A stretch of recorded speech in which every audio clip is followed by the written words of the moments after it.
Welcome to Home Cinema and Tech Review. In this video, I'm going to show you the Valerion Vision Master Pro 2 with widescreen and with professional level lenticular style ALR 120 inch. And we're going to compare them side by side or upwards and downwards like vertical. But basically, in this video, I'm going to teach you a lot of stuff.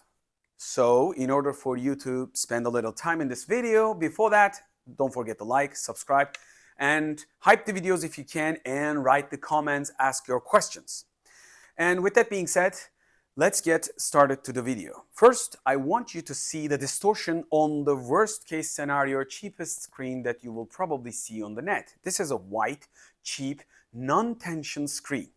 So I made a clear video that's been watched probably hundreds of thousands of times, and that was about cheap white screen versus white wall. So there is no difference.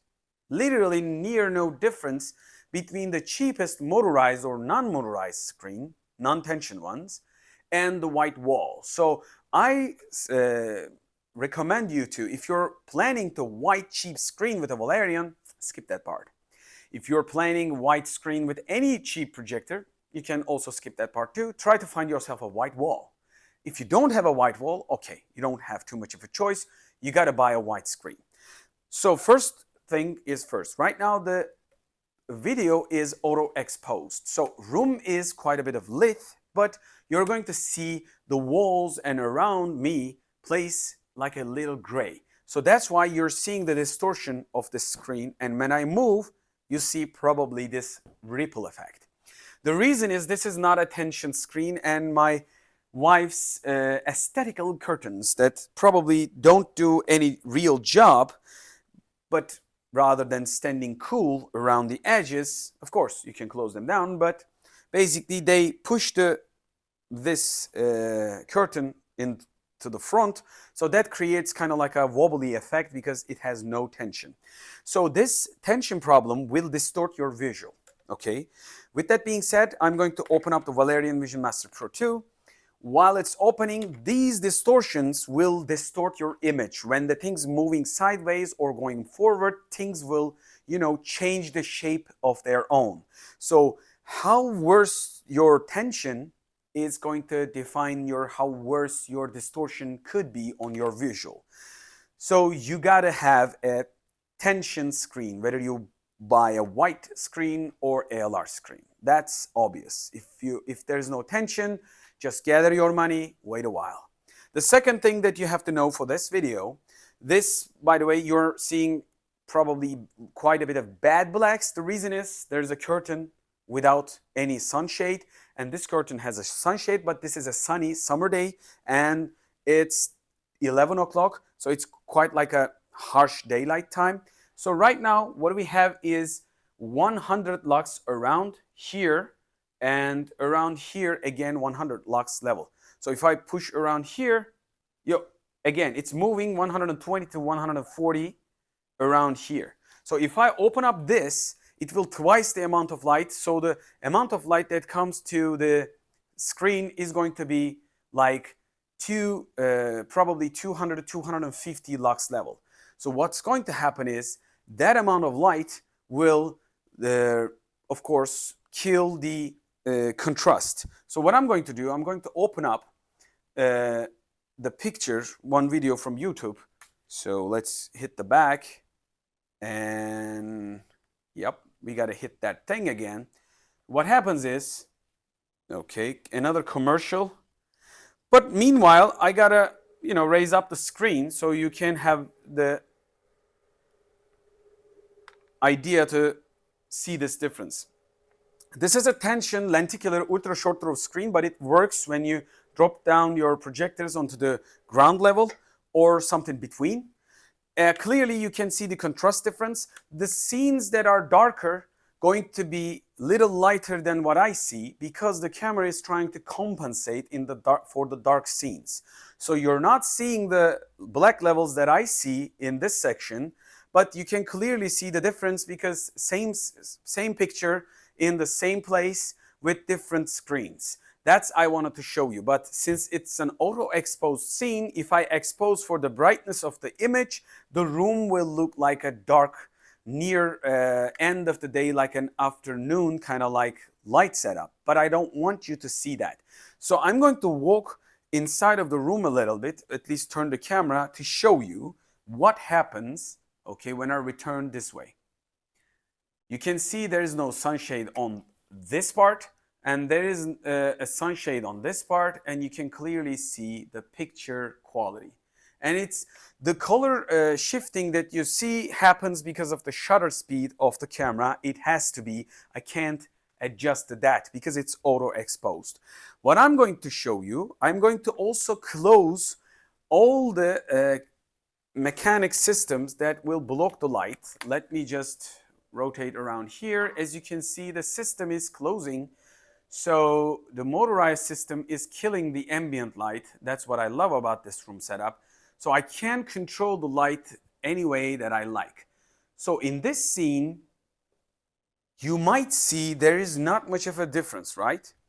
Because I see the back of the camera and I see there is not much of too much of a difference. That's how good the Valerion is in a dark room. But the menu will show you the difference. Because this is an auto-exposed video, the camera is trying to compensate when everything is darker to push up the gain levels, and you now see the difference that I see real time with my eyes.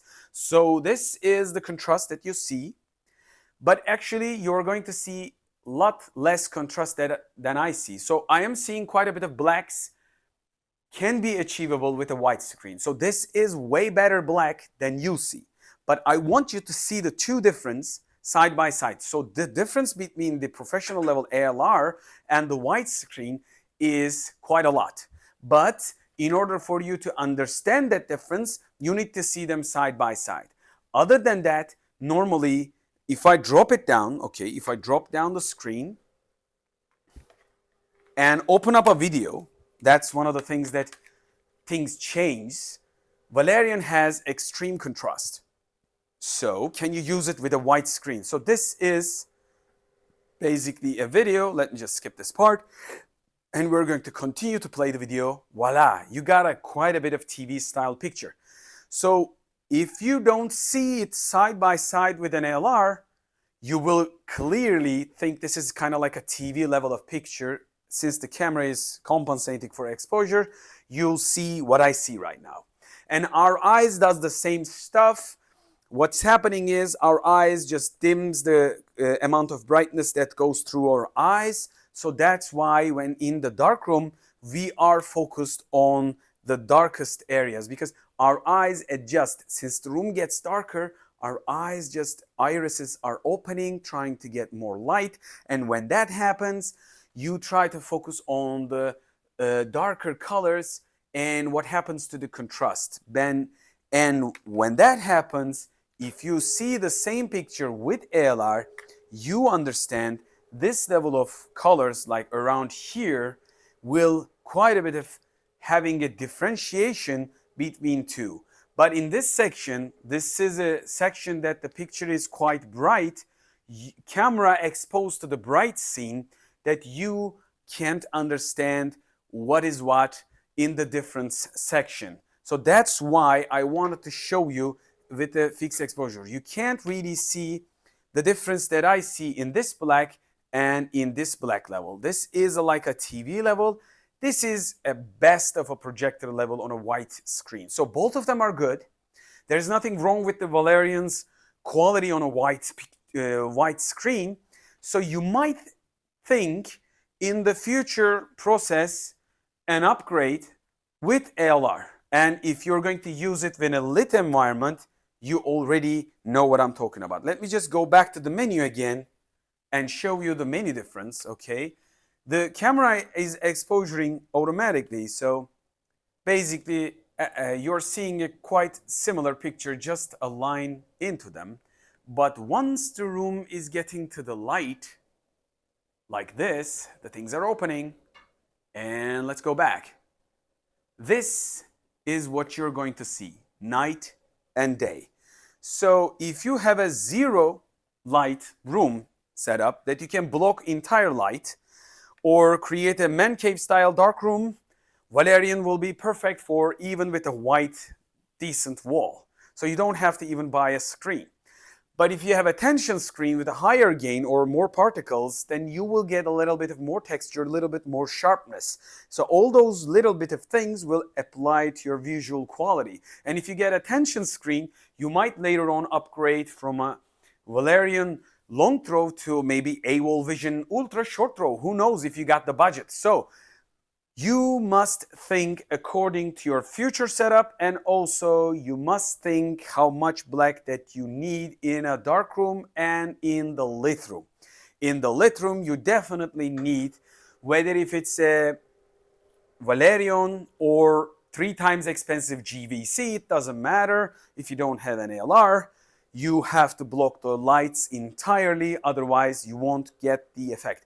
By the way, you can clearly see the distortion in a worst way in that area. Let me just move the icons, okay? Focus on to the left. Every icon is just Mexican waving, so it's not a good look. So that's what I was talking about. And one last thing that I showed in the early videos, so you can use Valerion Vision Master Pro in a daylight, even without an ALR, just with, you know, a couple of sunshades maybe, and avoiding the direct light like this. You go to the dynamic mode, most bright mode, and you go to the settings. From settings, you go to the projector and you go display zoom. And from there, you zoom all the way in. And when you do that, your brightness increase. From 120, we're going, okay, no, I don't want digital zoom. So go back. I will stop where the optical zoom begins. So I don't want to digitally lose the picture quality. Okay, this is the spot. And this is, let me just go back again. This is a 70-inch size. So you can use it as a TV. And of course, the camera is trying to compensate again for the room because it's an auto exposure, but you can use it as a TV style with that level of picture. So I hope you learned something from this video. This video was just to show you the Valerion Vision Master Pro 2 with lenticular ultra short throw ALR screen and in a lit room and dark room setup. In a dark room, it feels like basically a TV. And when I say TV, QNET, 144 Hz, gaming level, 1000 nits and above TV on a huge scale. So it's pretty good. And if you dim down the blacks, you can do a lot of stuff. And that's another topic for a different video for best blacks and best pictures for different settings. I will create guides. But to be able to project 120 and go back to 70, it's a versatile setup. So you can use it as a TV, a daily, and then you punch out and you watch it. And I made a 900-inch projected on a big building. So I'm going to probably do a similar stuff with an electric car that you can probably put this into a Tesla or you know, Kia Niro EV or EV3, EV5, maybe I don't know if there's an EV5, but EV6 I've used one of those. So they have like plugins. So this has a power source about 180 watts, and if the car can deliver, you can put cinema any wall, anywhere with your car audio. If you could connect this one to the Bluetooth and 8 channels, maybe 20 speaker car, and you're going to project on a huge wall like a 500-inch, you're going to create a cinema wherever you go if you got an electric car. So that will be one of the upcoming videos. So in this video, I just showed you whether you should buy, since the main point of the Valerion Vision Master Pro 2, in my opinion, is to compete against the lot more expensive GVCs, Sonys, and Epson's big cinema projectors, like a huge size that regular people don't use in their living rooms because they are huge and bulky. It's like a dedicated cinema room setup. It's delivering that quality, but even that high contrast, quite a bit of good sharpness, highest end projector quality, it needs an ALR in the lit room. That's an obvious fact. But in the dark room, you might want it, or you might want to have a Fresnel, maybe for higher gains. So we're going to look at all these things in the upcoming videos in the, my new studio we arranged with the Technobiotic team in Türkiye. So I'm going to show you with the Fresnel screen. I'm going to show you with the long throw ALR screen. Hopefully, I'm going to show you with different materials, and people in Istanbul probably will be able to have a chance when I leave the projector there. I'm not sure if I can leave this one up, but probably it's a studio. I need to test the device outside at the home. My wife is just arguing with me about this. I put all the stuff around and it's not looking good at home, but I love it. So I will probably leave the projector in the next studio so people can try out the Valerion and their own opinion with the different screens, and they will probably purchase with a screen or not. That's going to be their own choice. So that's going to be a collaboration between me and Technobiotic team. But for now, this video is over. I hope you learned a lot of stuff. And if you learn anything, ask your questions. What do you want to see next? And I'm going to try to evolve the procedures. This is going to represent the high-end spectrum of the projectors and what you can do with them. So there will be a lot of tutorials and guides to teach you. Not everybody has the chance this level of price range, but once you do, how you're going to go forward, it's again a roadmap that is costly, so you gotta know in advance before you buy. I hope all these videos helps, and if they help you, you could help me by subscribing, liking the videos, and commenting underneath, because YouTube loves comments. So, as always, I hope to see you in the next video. Until the next video, bye from home cinema and tech review, and hoşça kalın from Türkiye.